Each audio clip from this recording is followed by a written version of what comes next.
రంగారెడ్డి జిల్లా Ibrahimpatnam police station పరిధిలో దారుణం జరిగింది. గురునానక్ ఇంజనీరింగ్ కళాశాల విద్యార్థి ఆత్మహత్య చేసుకున్నాడు.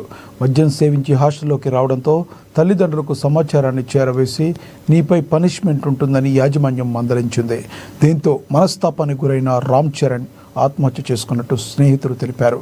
తన గదిలోకి వెళ్లి డోర్ వేసుకున్నాడని, విషయం యాజమాన్యానికి తెలిపిన సమయానికి స్పందించలేదని, ఆ సమయానికి యాజమాన్యం స్పందించి ఉంటే రామ్ చరణ్ బతికేవాడని విద్యార్థులు ఆందోళనకు దిగారు.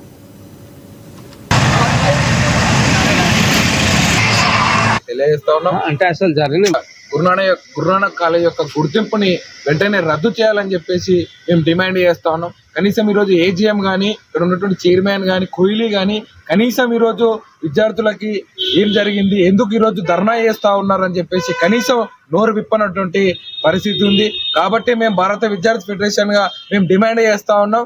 ఈరోజు విద్యార్థుల పైన కనీసం చదువుల పైన లేనటువంటి ధ్యాస, డబ్బుల పైన ఉన్నటువంటి ధ్యాస కనీసం ఈరోజు విద్యార్థుల యొక్క భవిష్యత్తు పైన లేదని చెప్పేసి మేము తెలియజేస్తాను. కనీసం ఆ విద్యార్థి చనిపోయిన 2 గంటల తర్వాత కూడా ఈరోజు సెక్యూరిటీ వాళ్ళు చెప్పినా కూడా నింబుకు నీరెత్తినట్టు వివరిస్తూ ఓపెన్ చేయనటువంటి పరిస్థితి ఉంది. కనీసం ఏం జరిగింది, ఆ విద్యార్థికి ఎందుకు సూసైడ్ చేసుకుండు అని చెప్పేసి మేము ఈరోజు విద్యార్థి సంఘంగా ఎస్ఎఫ్ఐ వెళ్ళి అడుగుదామని వెళ్తా ఉంటే కనీసం ఈరోజు పోలీసు వాళ్ళ యొక్క అరాచకాలు పోలీసుని ఈరోజు అడ్డం పెట్టుకొని ఈరోజు నడుపుతున్నటువంటి పరిస్థితి ఉంది. ఖబర్దార్ రేవంత్ రెడ్డి గారు కానీ ఈరోజు కోహ్లీ